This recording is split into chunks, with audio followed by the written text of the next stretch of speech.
Hello നമസ്കാരം, welcome to Mollywood talks. നമ്മളിന്ന് വന്നിട്ടുള്ളത് വളരെ പുതിയൊരു തമിഴ് സിനിമയെക്കുറിച്ച് സംസാരിക്കാനാണ്. 2024 തിയേറ്ററിൽ റിലീസ് ചെയ്ത് ഇന്നാണ് ഈ സിനിമ OTT റിലീസായിട്ട് എത്തിയിട്ടുള്ളത്. സിനിമയുടെ പേര് ഫാമിലി പടം. സെൽവകുമാർ തിരുമാരൻ എന്ന പുതുമുഖ സംവിധായകന്റെ ആദ്യത്തെ സിനിമയാണ് ഫാമിലി പടം. സിനിമയിൽ അങ്ങനെ വലിയ കാസ്റ്റ് ആൻഡ് ക്രൂ ഒന്നുമില്ല. നമുക്ക് കണ്ടുപരിചയമുള്ള കുറച്ച് ആർട്ടിസ്റ്റുകളും അത്ര പരിചയമില്ലാത്ത കുറേ ആർട്ടിസ്റ്റുകളുള്ള ഒരു സിനിമയാണ്. സിനിമയുടെ കഥയിലേക്ക് വരികയാണെങ്കിൽ ഒരു ഫാമിലി, 3 ബ്രദേഴ്സും അച്ഛനും അമ്മയും ഒക്കെ ആയിട്ടുള്ള ഒരു ഫാമിലി. അവരുടെ അതിൽ ഏറ്റവും ഇളയ മകൻ ഒരു സിനിമ ആസ്പിറന്റ് ആണ്. സിനിമ ഡയറക്ട് ചെയ്യാൻ വേണ്ടിയിട്ട് തിരക്കഥ എഴുതിക്കൊണ്ടിരിക്കുന്ന, സിനിമയ്ക്ക് വേണ്ടി വർക്ക് ചെയ്യുന്ന ഒരാളാണ്.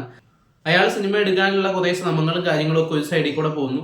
ഇവരുടെ ഫാമിലിയിലുള്ള കുറച്ച് കോൺഫ്ലിക്റ്റുകളും പിന്നെ ഇതേ ക്യാരക്ടറിന്റെ ലൈഫിലേക്ക് കടന്നു വരുന്ന പെൺകുട്ടി എന്നൊക്കെ പറഞ്ഞ് ആ ഒരു ട്രാക്കിൽ പോകുന്ന സിനിമ ഇന്റർവെല് കഴിയുന്നതോട് കൂടിയിട്ട് ഒരു സിനിമ എടുക്കാനുള്ള ഒരു പരിശ്രമങ്ങളും കാര്യങ്ങളും ഒക്കെ ആയിട്ട് പോകുന്ന ഒരു മൊത്തത്തിലൊരു ഫീൽ ഗുഡ് സെറ്റപ്പിൽ ഒരു ഫാമിലി പടം എന്ന് പറയുമ്പോഴും സിനിമ ലവേഴ്സിന് അല്ലെങ്കിൽ സിനിമ ആസ്പിറൻസിന് വളരെയധികം റിലേറ്റബിൾ ആയിട്ടുള്ള കുറേ അധികം കാര്യങ്ങളുള്ള, എല്ലാതരം ഓഡിയൻസിനും എൻജോയ് ചെയ്യാൻ പറ്റുന്ന കുറേ നല്ല മൊമെന്റ്സ് ഉള്ള ഒരു ഫീൽ ഗുഡ് സിനിമയാണ് ഫാമിലി പടം. കഴിഞ്ഞ വർഷം ബൈരി എന്ന് പറഞ്ഞിട്ട് ഒരു സിനിമ നമ്മൾ റിവ്യൂ ചെയ്തിട്ടുണ്ടായിരുന്നു. അത് വളരെ ചെറിയൊരു സ്പേസിൽ ചെറിയ ബഡ്ജറ്റിൽ ചെയ്തിട്ടുള്ള ഒരു നല്ല സിനിമയായിരുന്നു. അധികം കാസ്റ്റ് ആൻഡ് ക്രൂ ഒന്നും അങ്ങനെ നമുക്ക് പരിചിതമായിട്ടുള്ള ആളുകളില്ലാത്തത്.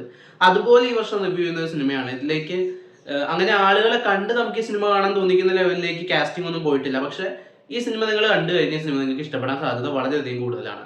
ഇത് വലിയ പുതുമയുള്ള കഥയൊന്നുമല്ല, പക്ഷെ ഒരു ഫീൽ ഗുഡ് സ്റ്റോറി ലൈനിന് എത്രത്തോളം കറക്റ്റായിട്ട് ഇമോഷൻസ് വർക്ക്ഔട്ട് ചെയ്യണോ അത്രയും നന്നായിട്ട് ചെയ്തിട്ടുള്ള, നല്ല മൊമെന്റ്സ് ക്രിയേറ്റ് ചെയ്തിട്ടുള്ള, ചെറിയ ചെറിയ ഹ്യൂമർ എലമെന്റ്സ് ഉള്ള അങ്ങനെ കുറേ നല്ല ഫാക്ടേഴ്സ് എടുത്ത് പറയാവുന്ന ഒരു സിനിമയാണ്. ഇതിലെ സ്ക്രീൻ പ്ലേ എനിക്ക് നന്നായിട്ട് ഇഷ്ടപ്പെട്ടു. ആക്ടേഴ്സിന്റെ പെർഫോമൻസ് വളരെയധികം ഇഷ്ടപ്പെട്ടു.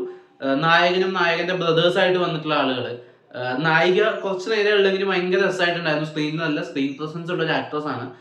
പിന്നെ നായകന്റെ അച്ഛനും അമ്മയായിട്ട് വന്നിട്ടുള്ള ഒരു വലിയച്ഛനോ മറ്റോ അമ്മാവനായിട്ട് വന്നിട്ടുള്ള ആൾ, ഇവരുടെയൊക്കെ പെർഫോമൻസ് ഭയങ്കര രസമുണ്ടായിരുന്നു. സിനിമയുടെ ആദ്യത്തെ കുറച്ച് നേരം ഈ ഫാമിലി ഇൻട്രൊഡ്യൂസ് ചെയ്ത് കഴിഞ്ഞിട്ടാണ് നമ്മൾ കഥയിലേക്ക് കിടക്കുന്നത്.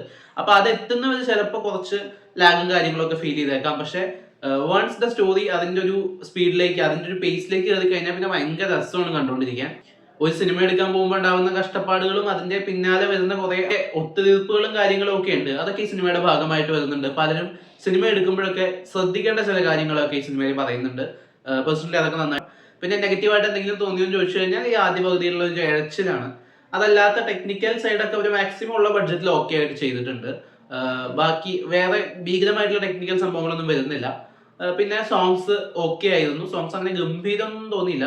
ബാക്ക്ഗ്രൗണ്ട് സ്കോർ നന്നായിട്ടുണ്ടായിരുന്നു. സോങ്സ് ഓക്കെ ആയിരുന്നു. അപ്പോൾ തീർച്ചയായിട്ടും കണ്ടു നോക്കാവുന്ന സിനിമയാണ് ഫാമിലി പടം. ഇത് റെക്കമെൻഡഡ് ആണ്. ഈ വീഡിയോ നിങ്ങൾ ഇഷ്ടപ്പെട്ടെന്ന് വിശ്വസിക്കുന്നു. നമുക്കിനി മറ്റൊരു വീഡിയോയുടെ വീണ്ടും കാണാം. ബൈ.